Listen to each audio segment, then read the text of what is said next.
Olá, muito boa noite. Sejam todos e todas bem-vindos para mais uma live. Boa noite para quem está assistindo agora ou para quem vai assistir depois o link da gravação. A gente espera que você curta, que você compartilhe, que você mande sua pergunta, que você participe dessa nossa conversa tão importante que é o tema antirracista na contemporaneidade. Tá? Hoje a nossa conversa será com a professora Joyce Aziza Mendonça. Vou fazer aqui a apresentação da professora enquanto ela está chegando para a nossa live. Vou lendo aqui para que a gente tenha um acompanhamento melhor sobre o currículo dela. Professora Joyce, historiadora, promotora legal popular, ativista independente, professora na rede estadual, avaliadora do Cadernos Negros, cofundadora do coletivo de escritoras negras Flores de Baobá, tem MBA em Educação Antirracista, pós em Gestão Escolar, especialista em Raça e Igualdade de Gênero e tem participação em coletâneas Louva-Deusas, Além dos Quartos, Erupção Feministas e Nenhuma a Menos. Então, essa é a professora Joyce, que vai estar conosco nessa noite, uma amiga muito querida, que tenho certeza que vai trazer para a gente muita coisa boa, e a gente te convida a participar, a gente te convida a estar conosco durante essa live, mandando a sua pergunta, mandando ali a sua colaboração, para que a gente consiga fazer algo ainda mais gostoso, tá bom? Então, a gente está só aguardando aqui a professora Joyce. Enquanto isso, né, enquanto a gente vai ajeitando aqui essa nossa parte técnica, né, por que nós escolhemos esse tema? Nos últimos dias, estourou para todos os lados esse movimento antirracista, algo que a gente viu principalmente começando lá nos Estados Unidos e que veio chegando aqui para a gente no Brasil. E o que a gente quer discutir, o que a gente quer conversar bastante com a professora Joyce, é por que essa questão da moda lá de fora incomodar mais, irritar mais do que quando a gente tem aqui mesmo no Brasil situações tão graves. Professora Joyce, eu acabei de te mandar uma solicitação. Você vai aceitar ali na parte das notificações. Aí, pronto, resolvido. Tudo bem, professora? Seja Tudo bem-vinda. jóia? Tudo jóia? Eu estava te Com apresentando seus aqui enquanto você olhos. estava chegando, viu? Eu estava vendo, só não conseguia entrar. Bom, mais uma vez, muito obrigado por você aceitar participar para a gente conversar sobre esse tema tão importante, né? Tão sério como a gente falou esses dias, tão necessário, né? Então, passo a palavra para você, dar seu oizinho, enquanto o pessoal está chegando também. Olha, é um prazer inenarrável. Eu não tenho palavras para agradecer o convite. Eu fico lisonjeada. O Tiago é um dos primeiros, é a base da minha mola propulsora da minha autoestima. Nossa. É um amigo muito querido, é um parceiro de profissão. Tenho aprendido muito com você, Ti, e espero contribuir um pouco, né? E, na verdade, eu não venho despejar saberes, eu venho compartilhar um pouco do que eu aprendi e eu espero que seja uma troca, porque conhecimento não deve ser guardado. Perfeito, perfeito. Tenho certeza disso. Deixa eu só pedir um socorro aqui para a parte da bateria aqui, a minha, eu preciso de um ajudante aqui que soltou o cabo aqui. Então, professora, mais uma vez é um grande prazer, obrigado pelas suas palavras, né? A gente participou lá do comecinho junto, né? A gente teve uma oportunidade de trabalhar por bastante tempo, né? Das mais variadas ali situações, e isso é muito legal. E acho que para a gente começar a conversar, a gente até combinou, a gente vai partir para algumas situações ali bem básicas mesmo, né? A gente vai partir ali para falar dos pontos ali que a gente precisa para entender o movimento negro, né? Para a gente ver a importância disso, a luta de algo tão sério, né? Até assim a gente separou uma ideia. Primeiro, professor, a gente coloca o negro, é o mulato, é o preto. Como que a gente faz? Como que a gente chama? Qual é a maneira correta? Qual é a maneira legal para a gente utilizar? Nossa, já estou começando bem feliz aqui. Você nem citou Morena. Estou mega feliz. Boa, boa. Boa. Aí nessa sua fala eu só vou retirar o mulato. O preto e o negro, eu me sinto contemplada. No caso, preta e negro, eu me sinto contemplada. A questão do negro veio. Surgiu uma polêmica aí, né? Ai, a gente não deve falar negro, né? Mas é uma questão de território, né? A questão aqui no Brasil é uma outra questão, então é uma questão mais de autoafirmação para a gente. Existem lugares que eles não usam a questão da palavra negro, né? Que é o termo que refere-se à inferioridade, né? Enfim.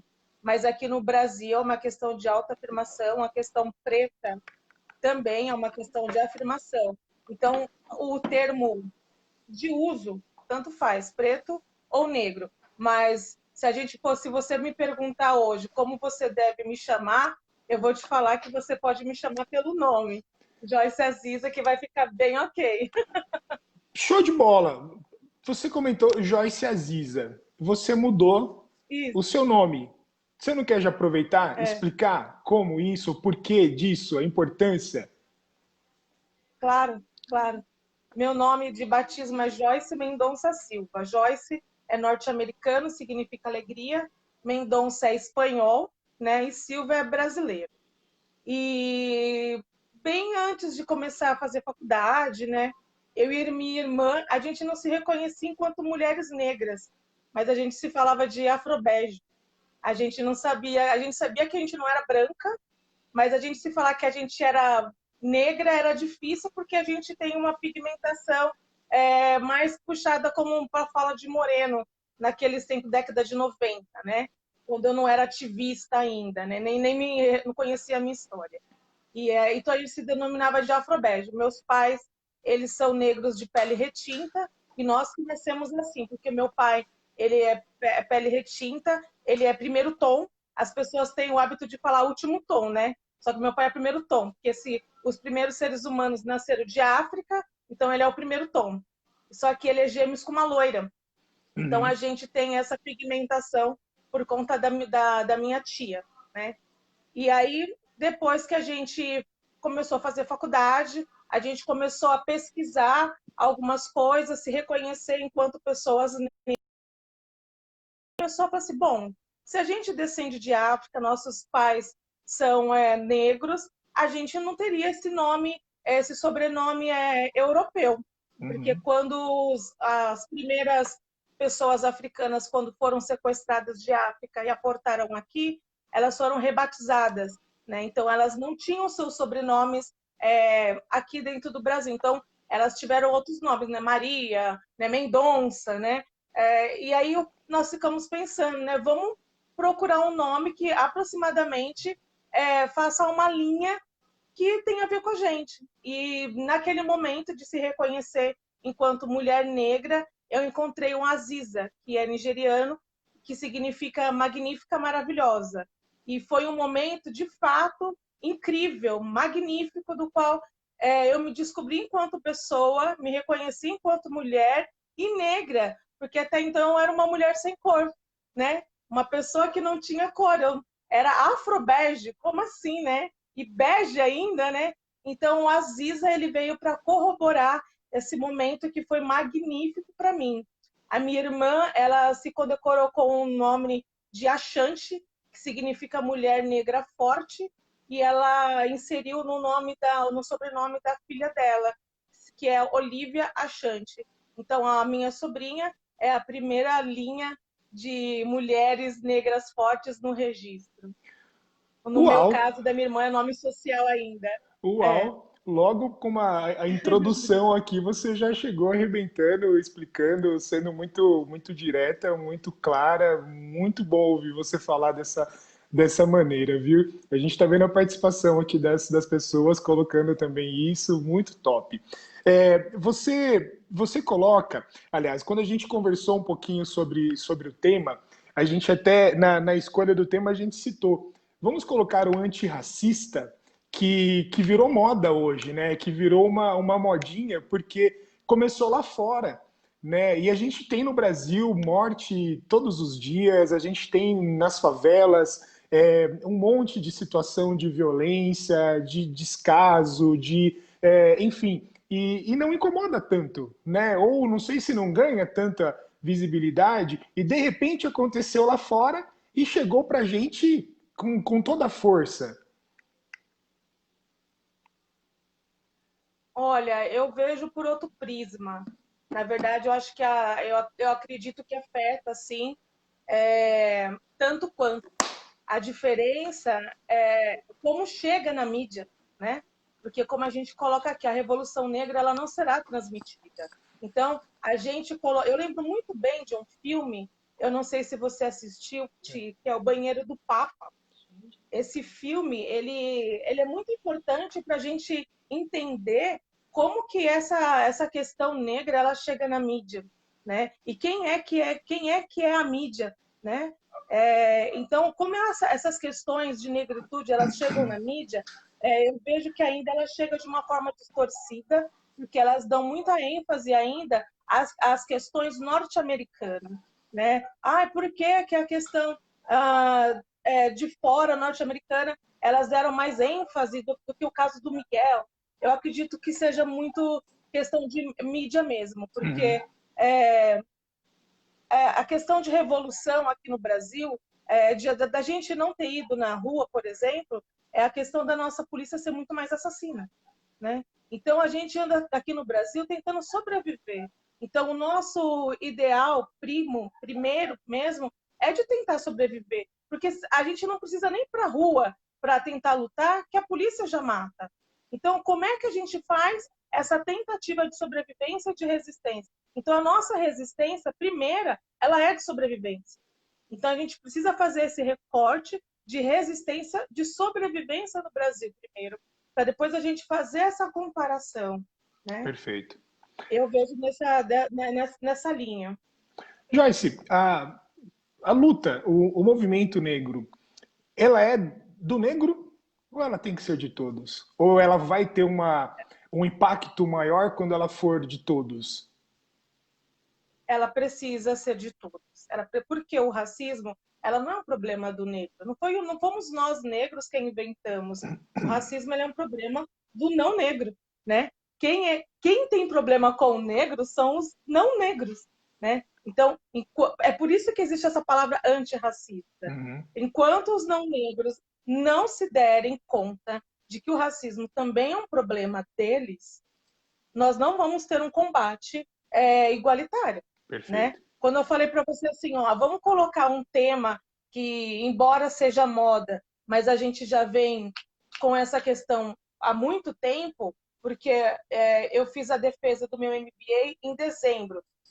O tema dele já é aportes pedagógicos antirracista. E eu já Uhum. vinha com essa linha de aportes pedagógicos antirracista há 4 anos, né? Que é a Uhum. tentativa de escrever academicamente sobre questões antirracistas. Então, essa questão, ela não é atual, ela já é muito antiga, né? Perfeito. Veio agora à tona com essas questões norte-americanas. Mais uma vez, o Brasil tentando imitar o que é de fora, eu não sei, eu não vejo como um todo ruim, né? Mas eu acredito que a gente não deva ficar só no imitar, a gente precisa também fazer uma ação efetiva, antirracista, para a gente ter um país mais igualitário. Queria colocar duas coisas. Primeiro, quando você fala do aporte pedagógico, automaticamente você já entra na questão da escola, você já entra na questão da educação, na forma com que a educação acontece. E eu gostaria que você falasse também sobre um símbolo que é muito forte, que a Karen acabou de colocar aqui para a gente, que muita gente vê e eu não sei nem se sabe o que significa. Você pode dizer isso para a gente, por favor? Resistência. É resistência negra. A gente sempre levanta com o braço esquerdo. É o símbolo de resistir mesmo. Perfeito, muito obrigado. Porque a gente sempre vê, eu vejo que muita gente coloca e a gente se pergunta, será que as pessoas sabem?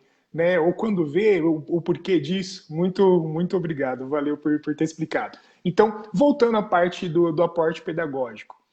Qual é o papel da escola? Como que a escola pode ajudar? Quanto nós, educadores, o que, que a gente precisa fazer? Ou até mesmo na organização das escolas, a escola da periferia, como ela funciona nesse sentido, Pro? Olha, a escola ela tem um papel primordial. Pierre Bourdieu, ele já coloca, né, que a escola ela é o reflexo da sociedade, né? Ela reflete o que a sociedade transmite. Então, a escola ela é racista, mas ela também pode ser antirracista, né? Eu acreditava que a minha linha de pesquisa seria fora da linha pedagógica, mas eu vi que ela é intrínseca. Eu não consigo me ver fora do âmbito pedagógico. Então, a escola ela precisa ser antirracista, ela precisa trabalhar com essas linhas pedagógicas antirracistas. Por quê? Primeiro, porque se a gente for ver não só de periferia, se a gente for ver o número populacional, 54% da população ela é negra, né? Então, a educação ela precisa ser voltada para quem? Ela precisa ser voltada para um número maior de população, né? E aí a gente vê algo que é tão latente, né? A BNCC, o currículo paulista, o currículo também da Prefeitura de São Paulo, que me fugiu o nome agora.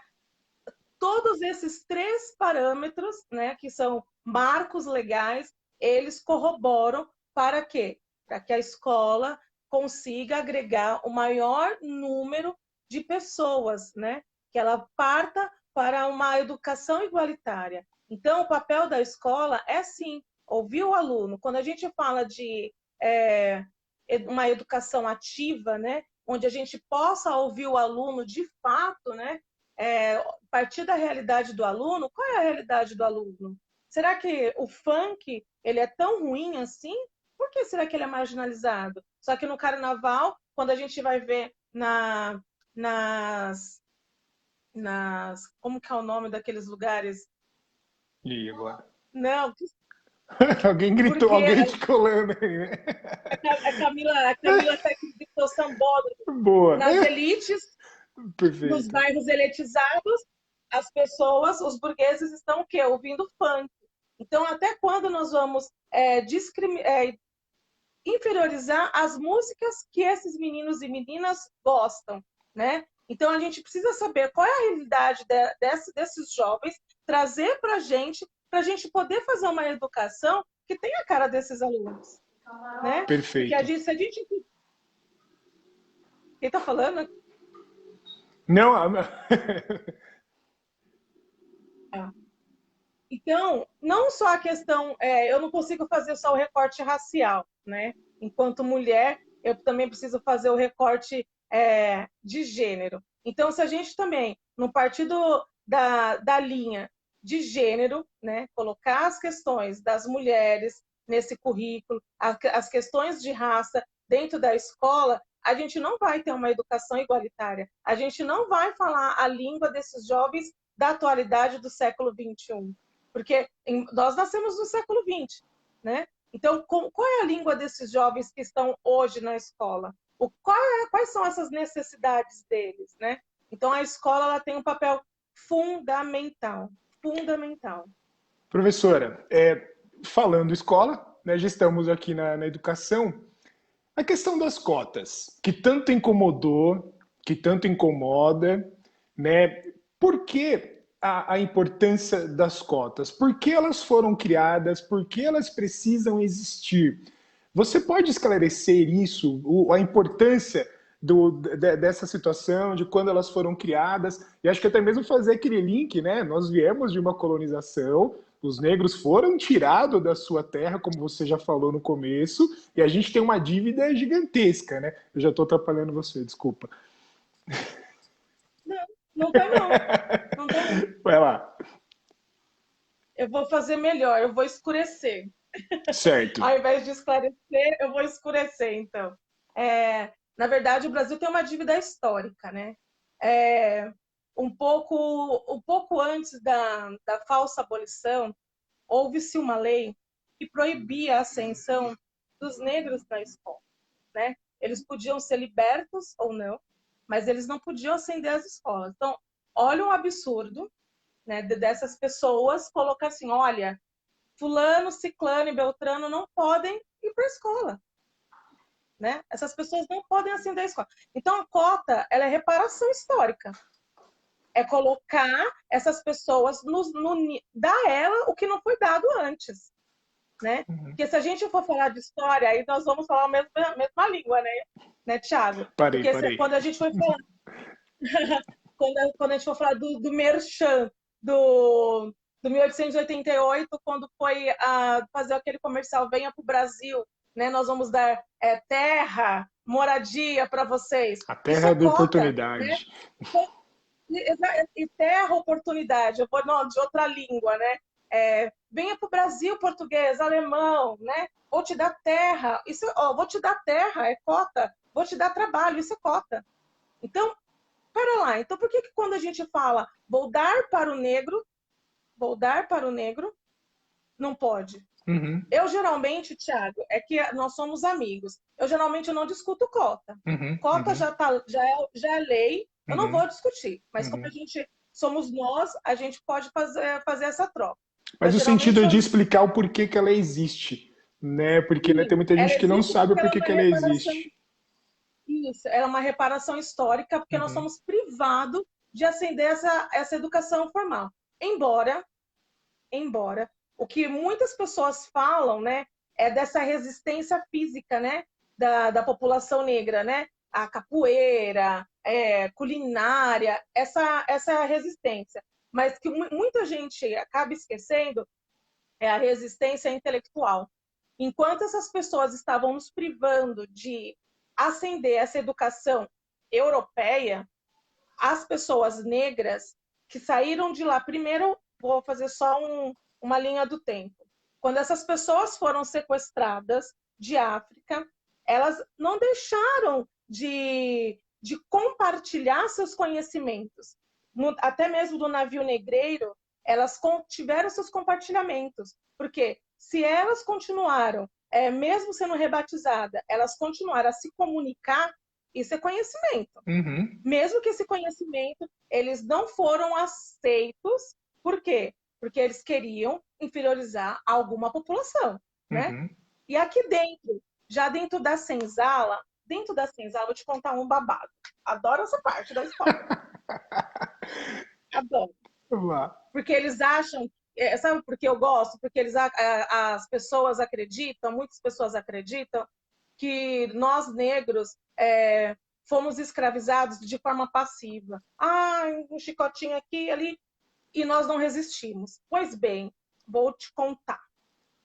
Dentro dos quilombos, dentro das senzalas, antes do quilombo, dentro das senzalas, uma pré-fuga, antes de começar as fugas, tem uma música da Maria Bethânia que fala assim: vou aprender a ler para ensinar meus camaradas. Então tinham aqueles negros que tinham uma visão lá na frente. O que eles faziam? Colava no senhor de engenho, fingia que era amigo e depois voltava e falava: a balada é o seguinte, cola comigo que é sucesso.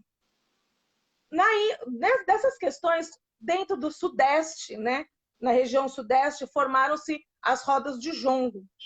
O jongo é como uma roda de capoeira, e aí entra um casal, e aí eles ficam jongando, é jongo mesmo, Jongo, Uhum. jongo. E jongo significa um dizer com dois entender. O que que é isso? Enquanto o senhor da Casa Grande achava que aquilo era só diversão, o batuque e o ponto de jongo, aquilo era uma formação de fuga. Então eles estavam falando, olha, vamos fugir assim. Só que o senhor da Casa Grande nem se ligava porque achava que era diversão. Uhum. Ok, mais uma coisa. Uma outra coisa, sabe as tranças no cabelo? Uhum. As tranças? Aquilo era mapa, Thiago. Você tem noção? Aquilo era rota de fuga. Que Então aquilo delícia era ouvir, né? mapa. Exatamente. Então, olha esses babados. Então todo mundo achava que o negro era, imagina, estava aceitando tudo de boa. Então olha isso. E olha só, tudo isso está acontecendo, esse termo antirracista está vindo por conta de uma lei 10.000, né, lá de 2003, né? Só que o bloco Afro e Leaê, você já ouviu falar do bloco Afro e Leaê da Sim, Bahia? sim. Uhum. E você sabia que o bloco Afro e Leaê, em 78, década de 70, nem era nascida, eu nem era nascida, dentro da década de 70, lá na Bahia, eles tinham um concurso Miss, onde só as mulheres brancas eram vitoriosas. Uhum. Só as mulheres brancas. As mulheres negras, elas se inscreviam, mas elas nunca ganhavam. Aí Uhum. eles ficavam pensando, como assim? Não estava escrito assim, mulheres negras não podem se inscrever, mas elas nunca ganhavam. Então, o ILEAE, ele se forma nesse prisma. Olha, vamos fazer a valorização dos corpos negros, né? Uhum. Então, o Uhum. ILEAE forma nesse prisma. Só que aí eles falam o seguinte, olha, só que a gente não é só corpo, a gente é mente também. Uhum. Então, é aí que eles começam a montar o teatro do negro, eles começam a montar os cursos de poesias, de música, né, de dança, são os grupos intelectuais. Foi o Bloco Ilhéaê que formaram a primeira instituição de educação. Foram eles que formaram, deixa eu ver se eu tenho aqui, eu vou achar. A primeira instituição de educação do Brasil. Eles formaram cadernos de educação Uhum. por 10 anos, década de 70. Então, falar que a gente não tinha educação, que a gente não tinha estudo, é uma falácia. Uma falácia. Você me entende? Então, olha quanta coisa que foi escondida da gente, né?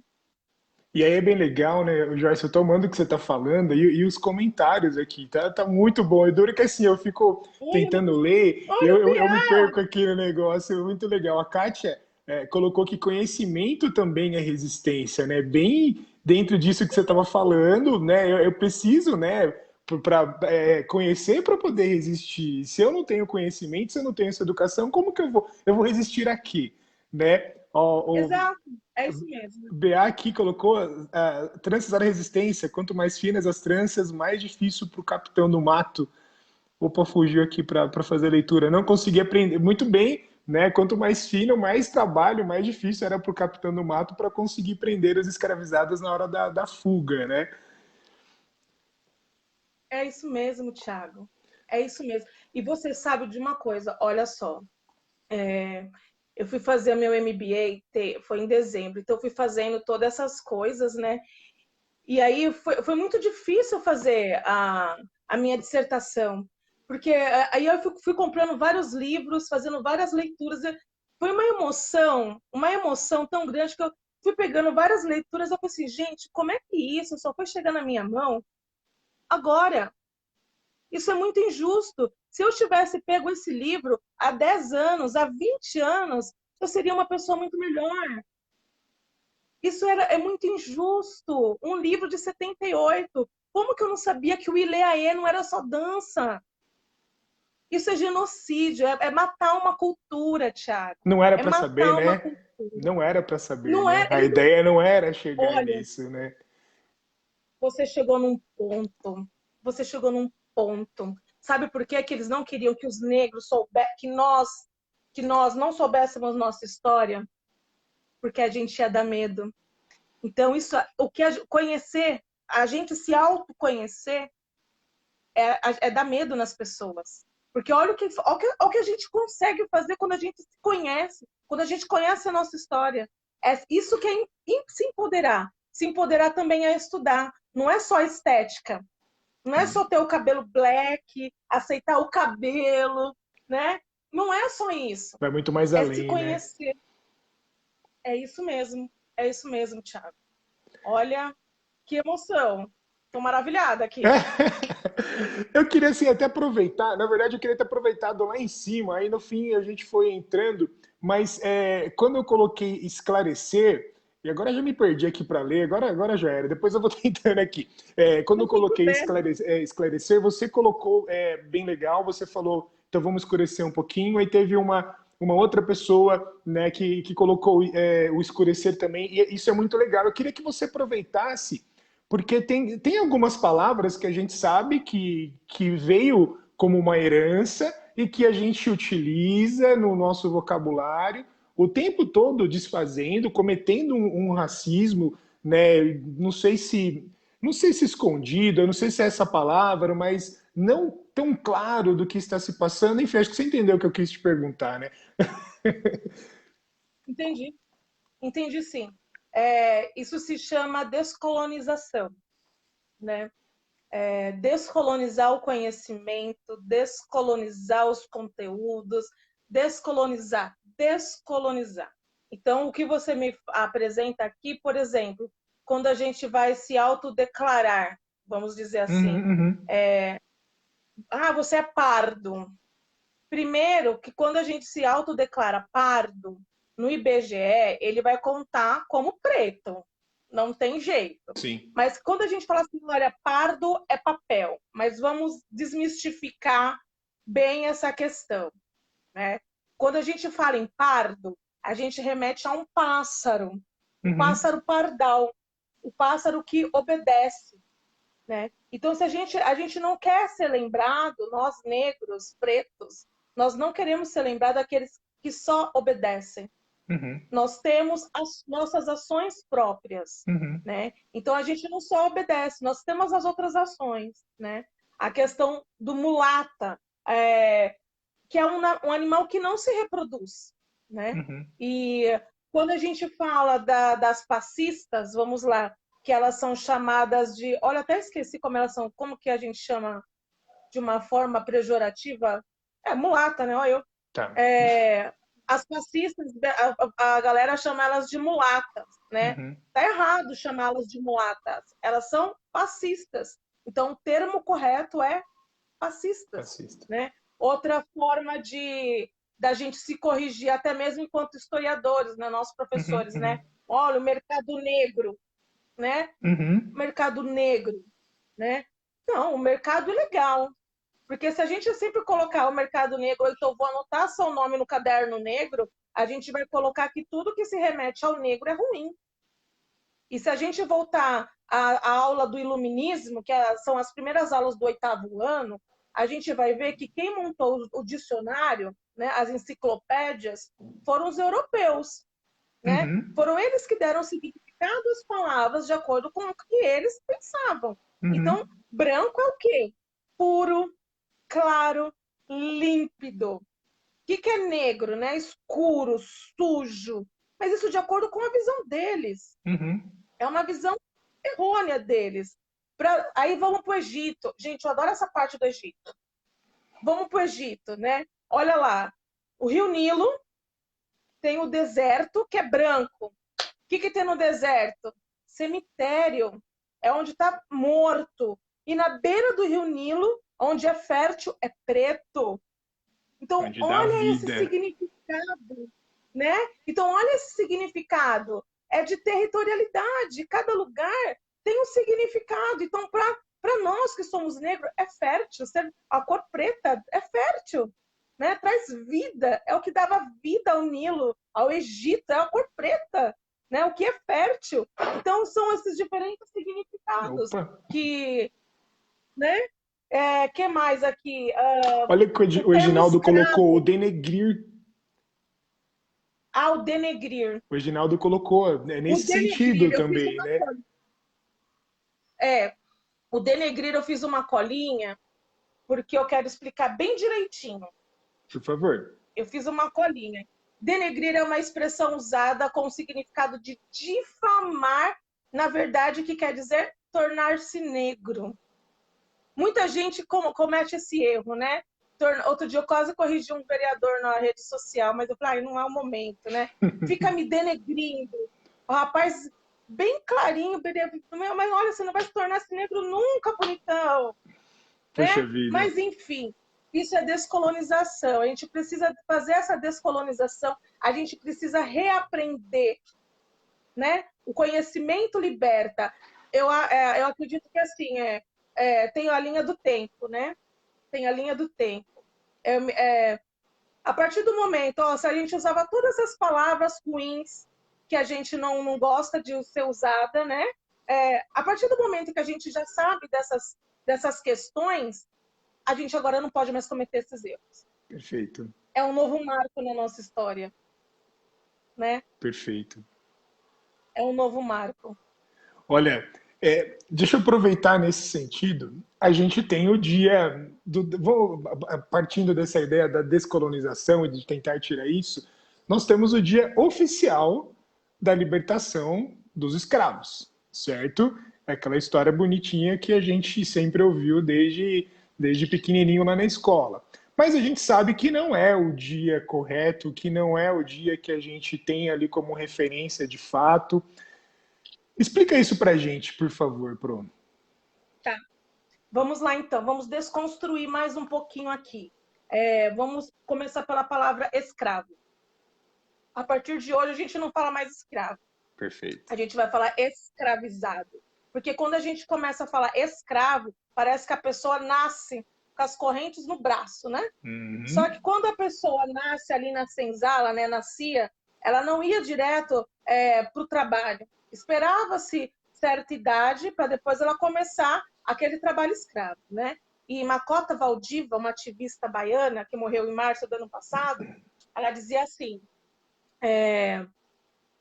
nossos ancestrais não nasceram escravos.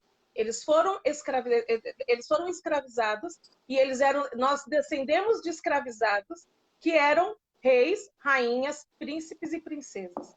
E se a gente for voltar nessa história toda, a gente vai ver que esses africanos, né, que eles eram diversos, eles tinham uma história lá atrás. Uhum. Né? Eles tinham várias histórias.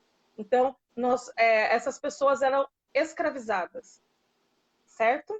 Perfeito. E hoje é dia 10 de julho, né? Nós estamos a 15 dias do Dia da Mulher Negro Latino-Americana e Caribenha. Você já ouviu falar? Opa. Então, eu vou colocar mais um marco aqui da descolonização. Certo. Mas você conhece o dia 8 de março? Dia da questão da mulher, do quê? Correto? Internacional da Mulher, Correto, sim, correto. sim. Uhum. Isso. Mas esse dia, ele não representa todas as mulheres. Ah, perfeito. Né? Então, num discurso, uma mulher,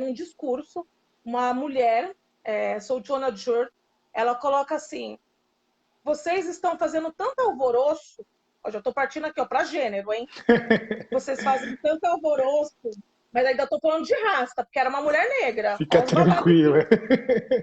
Tá. Fazendo aqui um recorte aqui de gênero aqui na conversa. Uhum. Vocês estão fazendo tanto alvoroço aqui nesse discurso, né, por causa da questão do dia 8 de março, só que presta atenção. De qual mulher vocês estão falando?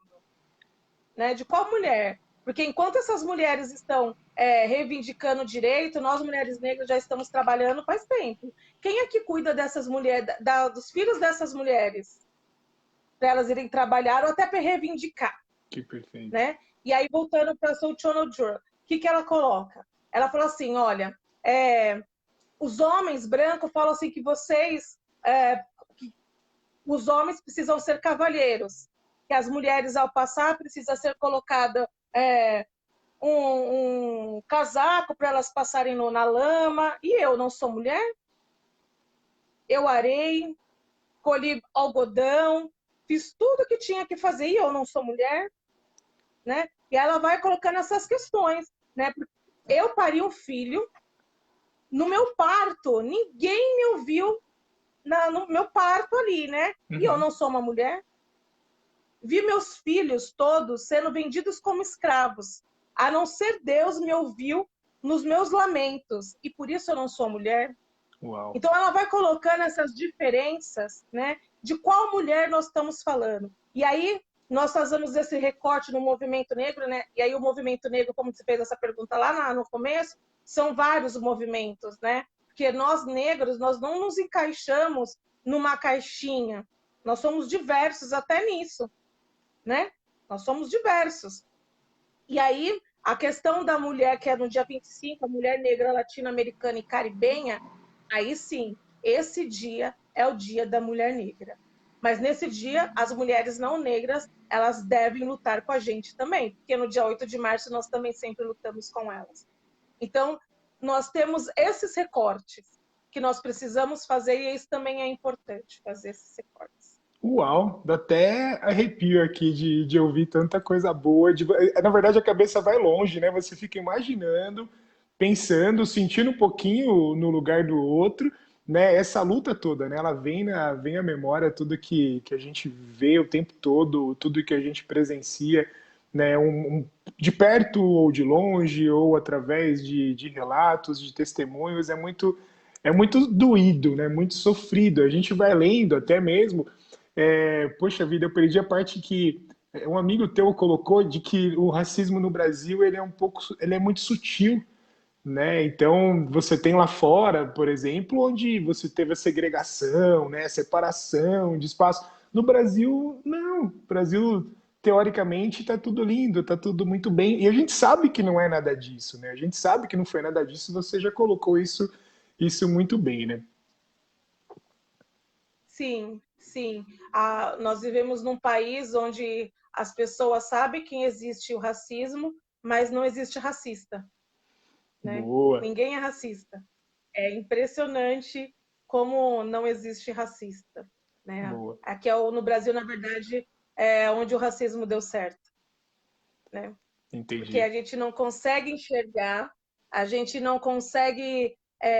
Eu ouvia, quando eu comecei a me autoafirmar enquanto mulher negra, as pessoas falavam assim: imagina, você não é negra, você é moreninha, como se fosse ruim ser negra, Sim. né? Então, olha esses signos que que eu começava a escutar e para digerir tudo aquilo, antes de me autoafirmar, eu escutava que eu era exótica. Aquilo descia assim, você tem uma beleza exótica. Aquilo descia assim, meio amargo, mas eu ainda não tinha argumentos, né? Mas eu sabia que não era legal. Eu não sabia que não era legal. Mas aí conhecimento liberta, né? Só aqui Olha, liberta. é interessante, a Benedita colocou assim, me responda, no Brasil é sutil para quem? Né?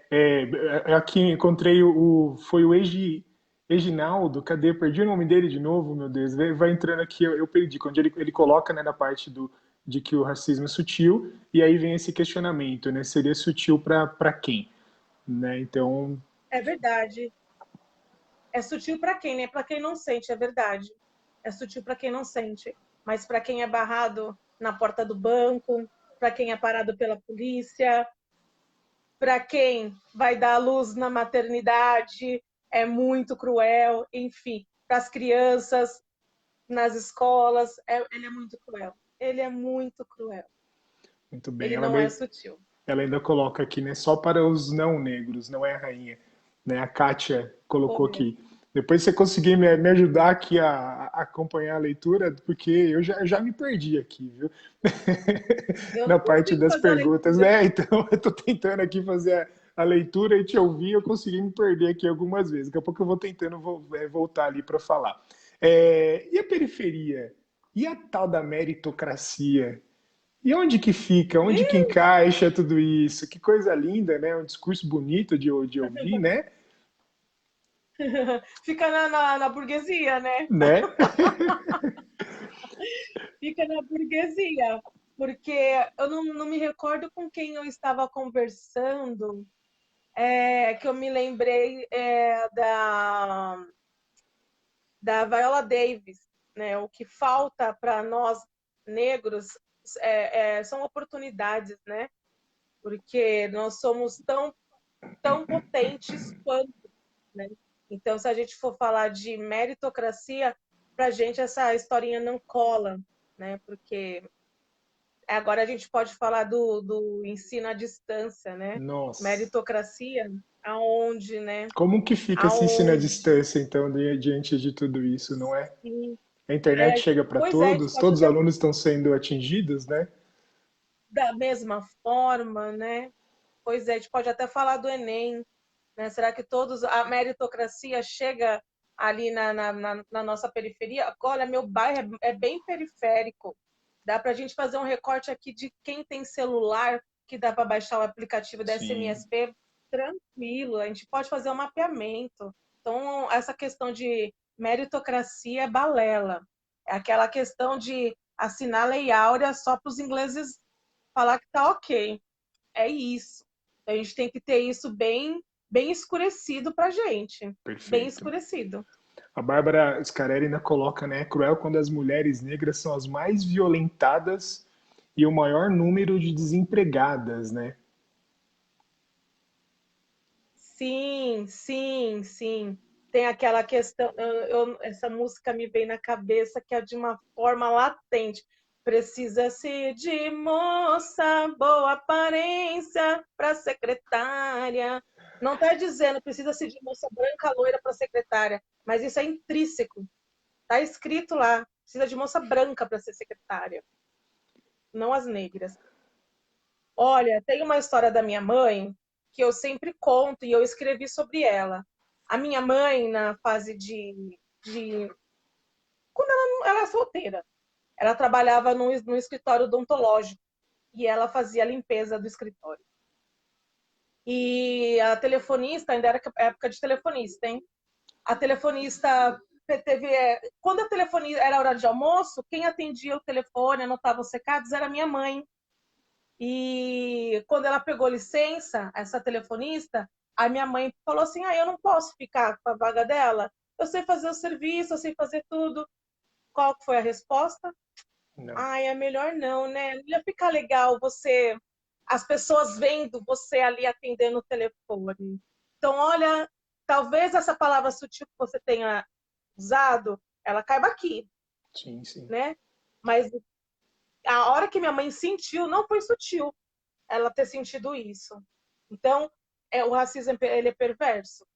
Então, olha isso aqui, não vai pegar bem para você. Atender o telefone às escondidas tá ok, mas todo Mas mundo vê você aparecer, atendendo não. ali o telefone não vai rolar. Perfeito.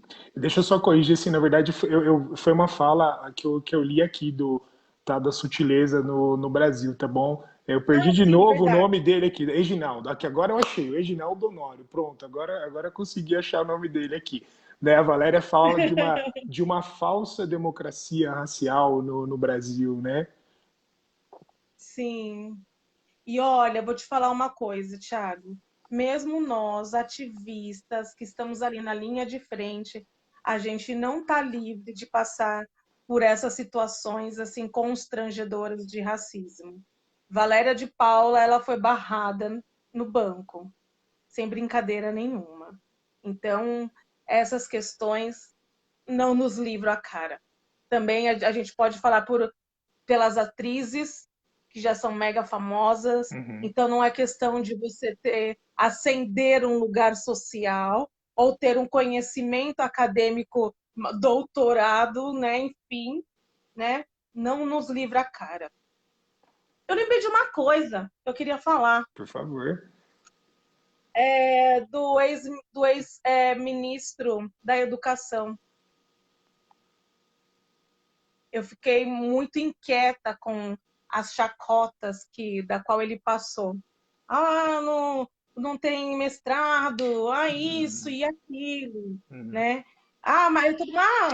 E aí eu fiz um post, né, sobre isso, as pessoas, olha, mas fulano e ciclano também não tinha e foi zoado. Eu falei, não, não é essa a questão que eu tô colocando. A questão é que foi muito mais latente com ele, né? Porque a Dilma, ela também não concluiu o mestrado dela. E tantos outros não passaram por essa situação Uhum. vexatória da qual ele passou. Uhum. Franz Fanon, vou até pegar o livro dele. Franz Fanon, quando ele publicou essa Máscaras tese, brancas. logo de cara não foi aceito. É Pele Negra, Máscaras Brancas. É dolorido de ler, viu, Thiago? Já vou falando. Uhum. Não foi aceito. Não foi aceito.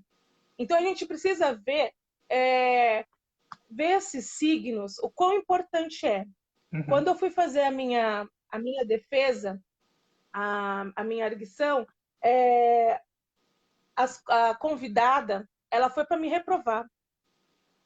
Estava eu lá em Piracicaba, na USP, sozinha, depois da minha apresentação, eu achando que eu tinha lacrado geral.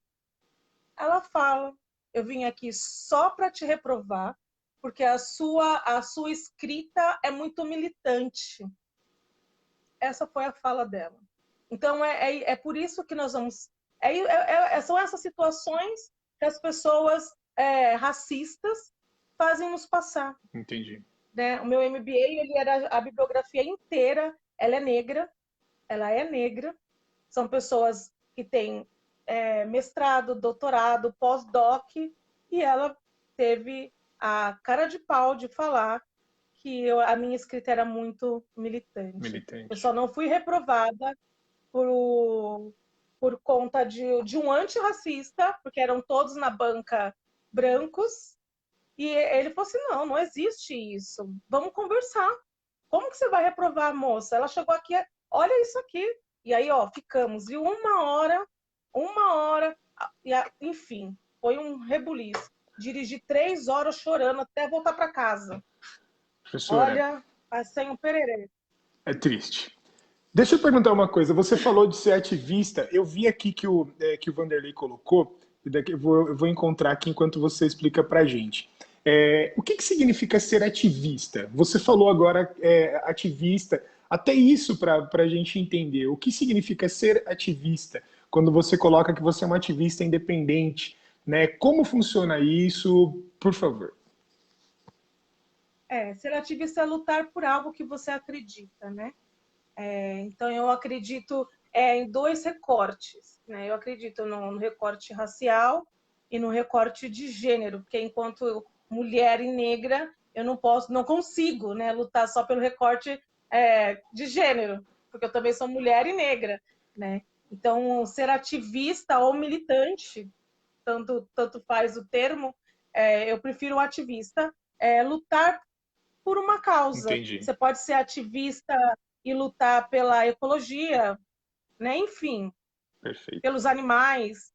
Legal. O Vanderlei colocou aqui, ó, que a segunda. Nossa, agora que eu vi, professora, que são 9 horas. A gente ficou uma hora aqui que eu não nem tinha olhado a Nossa, hora, né? A gente tenta organizar aqui dentro de uma hora para todo mundo então a gente já vai tentando partir ali para fechar. Só uma colocação do Vanderlei. Ele coloca o seguinte: que a segunda vítima da Covid-19 no Brasil foi a dona Conceição, né? Uma mulher negra de 64 anos, né? Carioca, que pegou a Covid dos patrões, né, que estavam fora do Brasil, estavam na Itália e que voltaram. Ela teve que trabalhar e precisou, né, aliás, precisando trabalhar, pegou a Covid. olha, eu vou falar uma coisa que talvez as pessoas vão me apedrejar por isso, né? Mas a gente está aí para isso, né? Como historiadores que somos, a gente lembra da peste negra, não foi isso? Perfeito. Começa. Eu vou deixar nas entrelinhas, acho que você Tá. entendeu. Então, essa doença, ela veio da Europa, né? Da classe alta, que aqui no Brasil, em todos os lugares, basicamente, ela correu uma linha, né, reta. Né? Aqui no Brasil, ela só se acentuou porque aqui as desigualdades ela já existia. A pandemia, a Covid, ela só escrachou, né, que as nossas desigualdades. Mas eu acredito que daqui uns 10 anos, nossos futuros historiadores não vão chamar essa doença de Covid-19.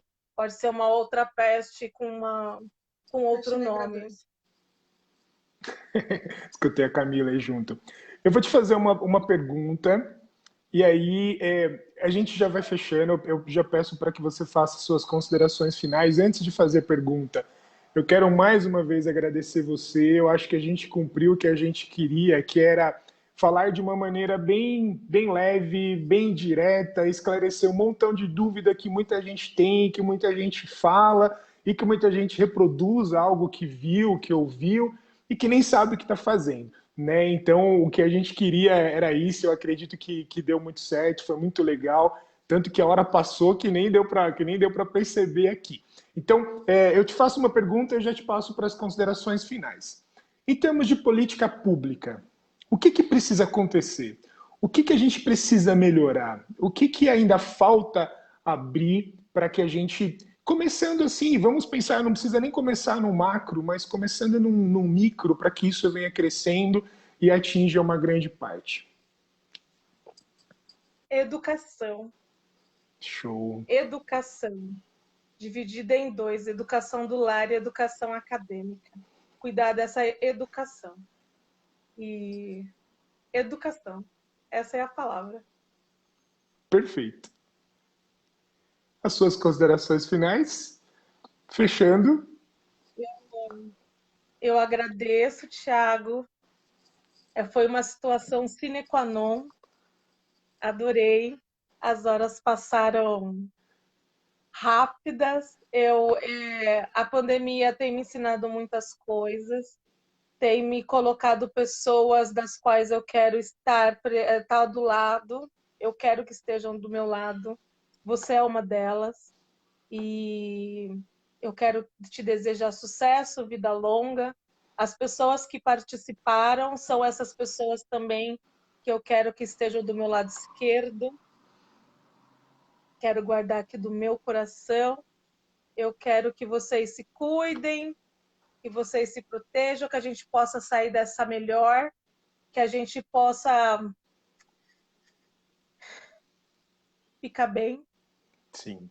E que essa vacina venha venha logo, logo né? para a gente poder sair dessa, poder se abraçar, porque eu gosto do contato, eu queria abraçar todo mundo.